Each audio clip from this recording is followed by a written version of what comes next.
It was 8:52 a.m. when the Zoom link opened. 3 boxes. 2 unreadable faces.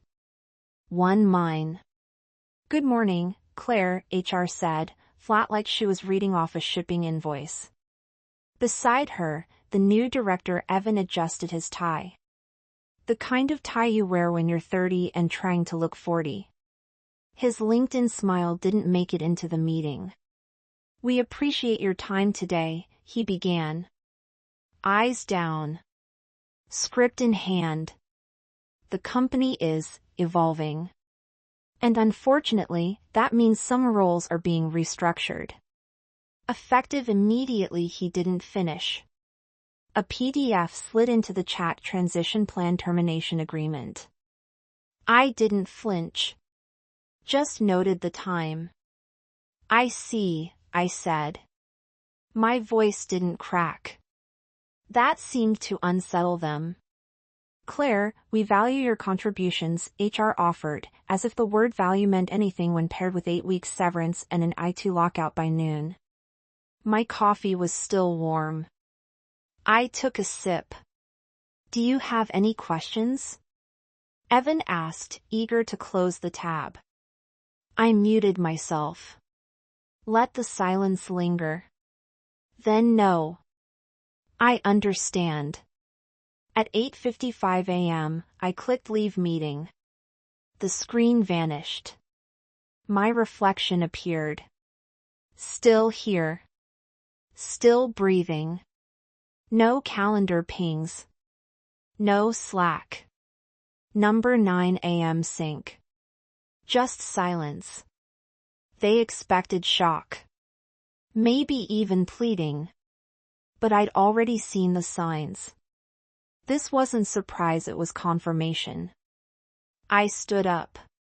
The PDF still glowed on the laptop screen, its subject line: corporate sanitized transition plan. I opened the hall closet. Pulled out the old cardboard box that had followed me through 3 moves and 14 years of uptime. It was the right size for an entire career. Photo frames. A mug with a chip in the handle. My badge, edges worn smooth. And one more thing: thin, matte, deliberate, a black folder, labeled in my own handwriting: outside copies. I placed it carefully on the counter. Then I poured another coffee. Not because I needed it. Because some endings deserve ceremony. Because when you've spent 14 years keeping the system from breaking, you understand nothing collapses in one blow. It's always a series of tiny fractures. At 9:02 a.m., a message from Evan blinked on my screen. "Claire, just to reiterate, this was a strategic decision. Nothing personal." That phrase again. Nothing personal. I didn't reply. By 9:04, HR followed up: "Return your laptop today. Do not contact clients. IT will disable your accounts by noon." I marked it as read. The sun was crawling across the kitchen tiles. The same light I'd worked under at 3 a.m. code pushes. The same counter where I once debugged vendor scripts during Thanksgiving dinner. Now, all still. No rage. No panic. Only the creak of a door closing somewhere deep in the house. They thought this would be louder. But this wasn't noise. This was precision. At 9:06, Evan tried again. "We'd like to consider you for a short-term consulting role during the transition." I stared at the screen. Consulting. For a system I architected. From scratch. I closed the lid. Let the silence hold. This wasn't defeat. It was an exhale. The black folder stayed on the counter. The box, half full. At 8:57, I'd been Director of Systems Integrity. By 910, I would be something else. But in these 8 minutes in between, I was still. And stillness, I've learned, is where everything begins. I joined them when the company name was still printed on vinyl banners, curling at the edges. We weren't a tech powerhouse. Just 3 rented servers shoved into a storage room that smelled like paint and ambition. I was 28. Quiet. Good with things no one saw. No one hired me to present. They hired me to make the wires hum. Those first years were built on blackout curtains and caffeine.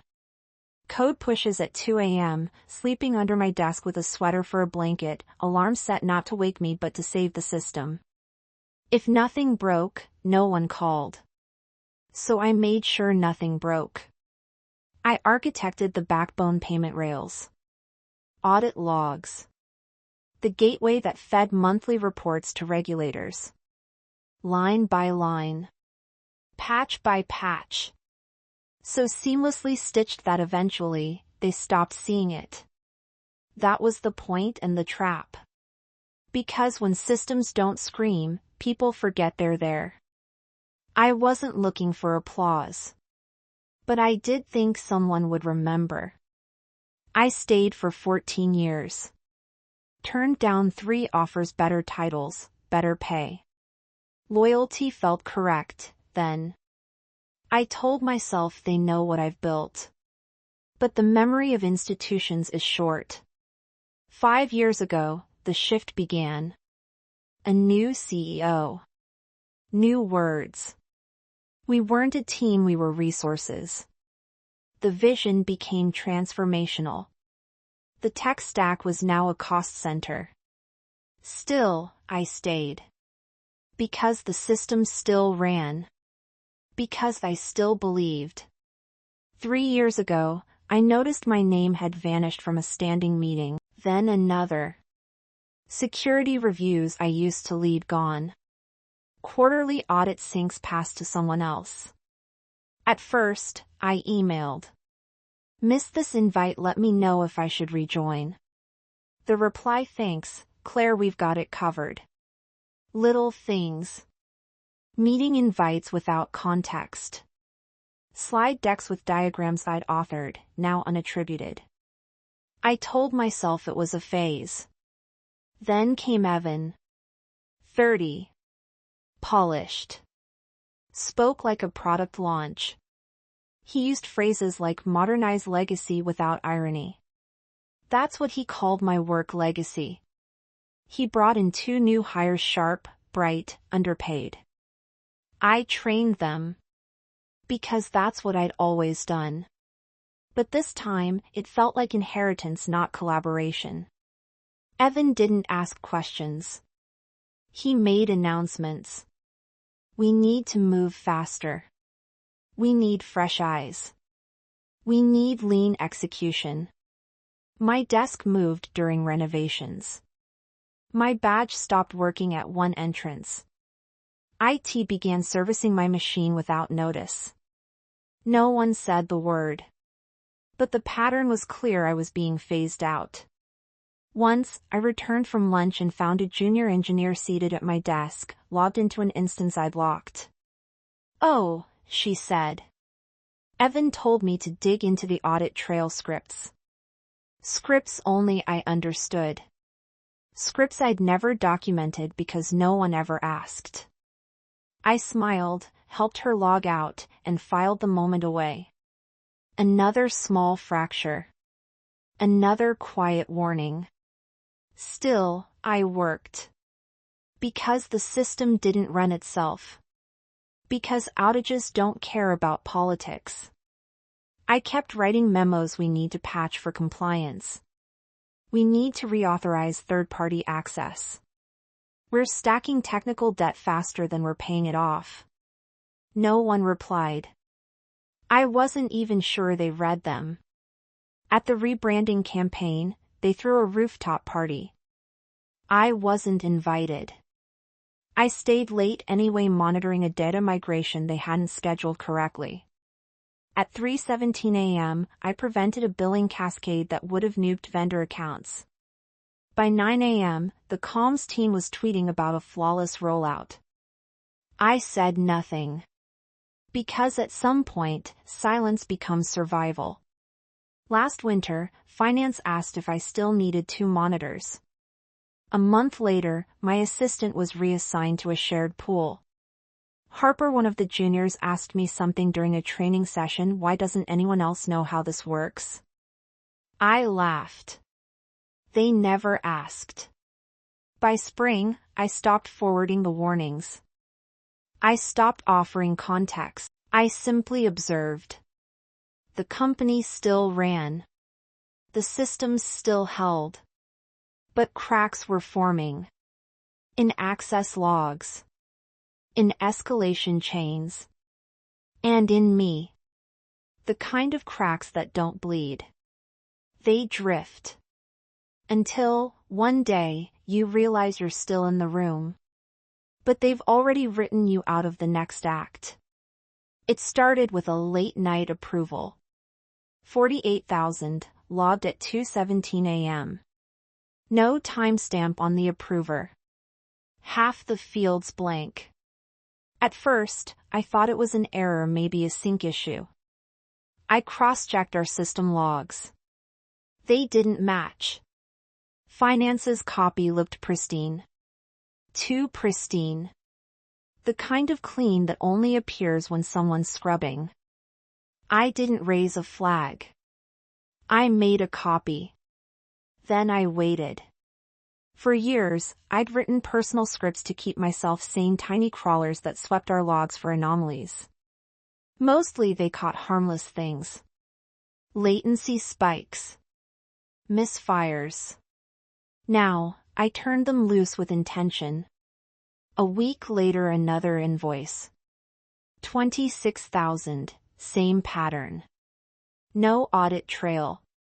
No approver signature. Payments routed through a shell vendor. Generic name. Registered 2 months ago. None of this screamed fraud. Not yet. But I'd seen real disasters before. They never arrive with fanfare.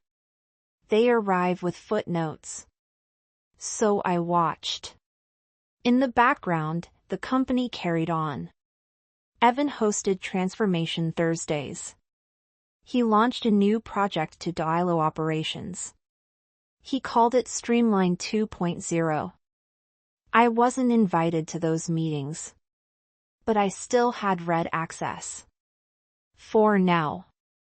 That's how I saw a name I didn't recognize in the logs: Thomas Avery. Title: Strategic Advisor. No LinkedIn presence. No org chart listing. But his credentials elevated. Too elevated. He was querying back-end systems I'd built. Pulling reports on transaction chains. Not read-only. Again, I didn't panic. I documented. Copied access logs. Saved every query string. Because I wasn't chasing ghosts. I was following shadows. By March, the pattern was undeniable. Unapproved vendors. Late-night access. Data fields overwritten without record. And all of it silently accepted by systems I'd once secured, now loosened under the guise of efficiency. The system wasn't breaking. It was being bent. And no one was watching. Except me. I printed copies. Saved offline backups. Collected old vendor agreements. Compliance policies from 10 years ago, when we still took audits seriously. That's when I found it, a clause I'd written myself buried in a contract from 2013, when we were first scrambling for regulatory credibility. All system modifications and critical data handling must be preserved for discovery in the event of litigation. One line. Forgotten by everyone but me. But still active. Still binding. It meant that every shortcut, every unauthorized access, every deviation from protocol was now under potential legal hold. And that's when something shifted inside me. This wasn't just mismanagement. This was exposure. The kind of exposure that doesn't create noise until it detonates. I didn't tell anyone. Not HR. Not Harper. Not legal. Not even when I saw the draft transition plan dated 6 months prior. The one that named me, plainly, as redundant. It wasn't labeled termination. But it might as well have been a tombstone. They were preparing to extract me. And I had no illusions anymore. This wasn't a misunderstanding. It was a strategy. They needed me gone to change the foundation without anyone remembering how it was laid. But what they didn't know was this: I had the blueprints. Every safeguard. Every clause. Every log. Not out of malice. Out of habit. The same habit that kept the company online through storms and outages. The same habit that taught me always build a backup. By the end of April, I had one folder, slim, matte, locked, that held everything they'd forgotten. A copy of the clause. Screenshots of discrepancies. Logs of external access. Old emails approving vendor terms no one had filed correctly. And a simple timeline when the shortcuts started. When the signatures went missing. When the rot began. I didn't know what I'd do with it yet. But I knew one thing: I wouldn't warn them. Not this time. Because some systems don't break from failure. They break from the people who forget what keeps them standing. The day after I printed the clause, I sat at my kitchen table, folder open, documents fanned like cards in a high-stakes game. No one knew I had them. And no one needed to. Not yet. Stillness is where pressure builds best. I called Lawrence Finch at 9:14 a.m. Not a flashy lawyer. The kind who reads every footnote. He owed me a favor a decade ago. I'd built his sister's donation portal. Charged nothing. Now, it was time to collect. "Claire," he said, calm as ever, "what's going on? I need you to look at something." By noon, I was in his office. The black folder lay open on the desk. He flipped through the logs, missing NDAs, system clauses. His pen stopped tapping when he hit the line I'd written in 2013: all system modifications and critical data handling must be preserved for discovery in the event of litigation. He looked up. "Claire, do you realize what this means?" "I do." At 1:07 p.m., we sent a single-page notice: no accusations. No drama. Just a legal hold: Section 4.2 invoked. Preserving all system operations. Freezing unauthorized changes. One clause. One sentence. One match to a dry field. The email went to their legal team. CC'd the board. BCC'd me. Then we waited. By 3:00 p.m., Evan left a voicemail: "Claire. Got your note. I think there's been some miscommunication. Let's sync." I didn't call back. Harper messaged me that evening: "They're freaking out.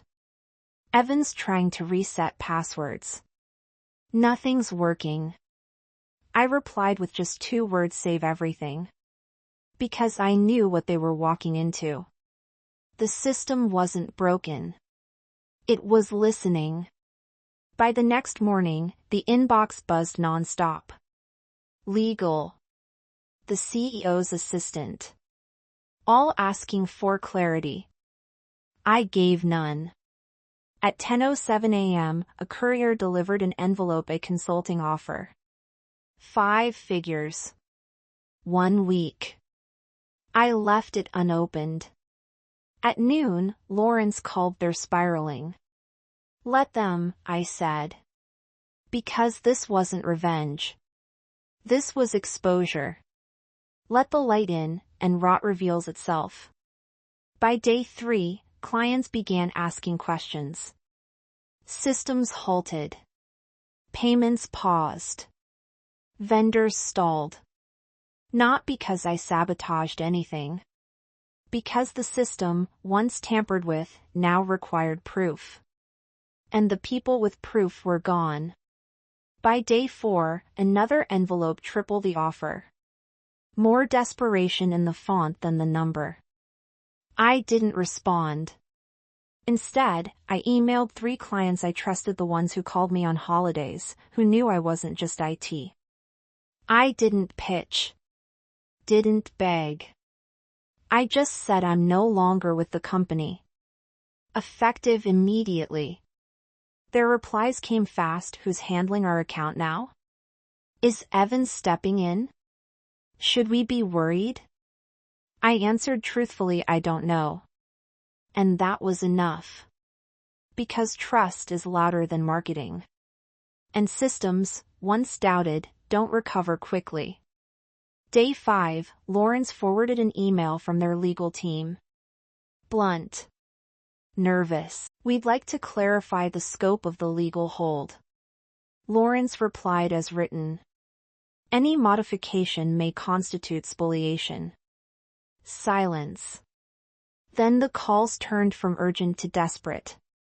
Evan again, voice frayed. Claire, we'll reinstate you. Salary. Bonus. Title bump. Just help us move forward. I closed the voicemail without listening to the end. Because it wasn't about offers anymore. It was about the principle they never grasped: you don't fire the person who built the bridge, then cross it blindfolded. By day 7, Harper called again. I quit today. It's chaos. They keep asking what you meant by the clause. Nobody knows how the audit systems work. I said one thing: you did the right thing. That afternoon, Evan emailed me directly. We're willing to meet any conditions. I didn't reply. Because this wasn't a negotiation. This was containment. The legal hold was now oxygen. And I was the only one with the match. Week 2. The buzz of panic had become a hum. They stopped pretending this was a misunderstanding. Now it was a fire drill. Emails stacked in my inbox: HR, legal, even the CEO's assistant again. Claire, the board is asking for a meeting. We believe this can be resolved quickly. I didn't reply. Resolution wasn't the problem. Memory was. They forgot who built the foundation. Now they couldn't find the blueprints. By midweek, cracks became breaches. Westbrook, our biggest client, pulled out. Not with anger. Just precision. Harper texted. They walked. Evan looked like he got punched in the chest. Westbrook alone was 30 of revenue. Others followed. One vendor froze invoices. Another delayed shipments. Systems, untouched by me, started flagging their own rules. Approval loops stalled. Compliance forms unverified. User logs conflicting. Not because I intervened. Because I finally stopped. Stopped covering for them. Stopped bandaging the shortcuts. The platform they bragged about was now inert. It didn't trust them. Because I had taught it not to. Then came the audit leak. An internal memo surfaced on a small tech blog: major freeze in system operations due to legal uncertainty. No names. No drama. But enough. Inside, sirens blared. The board called an emergency session. Lawrence forwarded me the email requesting timeline of how legal hold was triggered. Who approved Claire Sutton's departure? Evan's name finally landed in the thread, not whispered. Cited. I didn't need to watch the meeting to picture it. Evan, suit slightly off, grasping for efficiency and restructuring. But buzzwords don't patch broken workflows. Week 3. Another envelope. Larger font. Larger offer. Larger desperation. Consulting at your rate. Full autonomy. Begin immediately. I let it sit unopened on the counter. Meanwhile, another resignation. Then another. People I'd trained now watching the building tilt. Harper again. Compliance firm says it'll take 6 months to reconstruct access documentation. Evans sweating bullets. I said nothing. Because some disasters aren't explosions. They're erosion. You don't need to push. Just step back and let gravity do its job. Evan left another voicemail. Claire, please. We're out of time. The board's ready to talk. Full reinstatement. Name your terms. But I had none. Not because I wanted revenge. Because I didn't need redemption. Week 4. He showed up. At my door. Unannounced. Unshaven. Unsteady. He looked 35 now. Maybe more. His voice barely held together. Claire, I shouldn't be here. But I didn't know what else to do. I said nothing. He looked around like my silence might help him. The system is frozen. We can't move. Compliance won't sign off on anything. Vendors are walking. Clients are demanding clarity we don't have. I waited. Then came the line. The one I'd been expecting since day one. You're the only one who can fix this. And maybe I was. But not for him. I looked him in the eye, voice quiet. You made a business decision. Now you're living with it. He flinched. This isn't sustainable. Now he saw it. I stepped back. Closed the door without a word. He didn't knock again. By week 5, headlines appeared. Small outlets first. Then bigger ones. Phrases like operational uncertainty and governance failure. Inside the company, it was full collapse. 3 clients gone. A regulatory review triggered by missing audit trails. And Evan?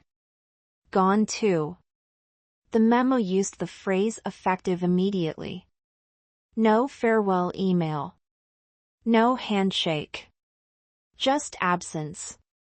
Harper sent a final message. They're bringing in a restructuring firm. It's over. I didn't reply. Because there was nothing to say. Not anymore. By autumn, the calls stopped. Not because they didn't need me. Because they understood I wasn't coming back. The memo was short. Evan had resigned. No tribute. No farewell thread. Just silence. The company remained. Hollow. Clients gone. Systems still locked. Reputation cracked beyond repair. I thought I'd feel something triumph, maybe. But what came was quieter. Not relief. Not joy. Just the sound of a door finally shutting. Soft. Final. Harper visited once, weeks later. She sat on the edge of my couch, turning a coffee mug in her hands. Half the team's gone, she said. They brought in consultants. No one understands how it all fits together. She hesitated. Would you ever go back? No, I said. There was nothing to return to. Soon after, Lawrence called. They sent a final offer, he said. Reinstatement. With an apology. I didn't even ask how much. They still believed this was about a job. But it had never been about a job. It was about knowing what you built. And what you were no longer willing to protect. Another call came. Different tone. Different company. We've followed your work, their CTO said. We'd like to build something better with you. I said yes. 2 weeks later, I signed. Not out of vengeance. Out of clarity. The new place didn't ask me to explain uptime. They already understood. They didn't call it legacy. They called it infrastructure. Some nights, I thought about the old system. The one that hummed beneath them for years without praise or recognition. I didn't miss it. Because I had already taken the best parts with me. Not the code. The principles. The discipline. The stillness. One morning, Evan left a voicemail. His voice was quiet. Thinner than I remembered. Claire, I was wrong. I thought I understood what mattered. I didn't. I'm sorry. I didn't delete it. Didn't save it either. Just let it sit. Like an old file you no longer open but can't quite erase. And as the new system grew documented, clear, resilient, I didn't feel victorious. I felt ready. Not to win. To begin again.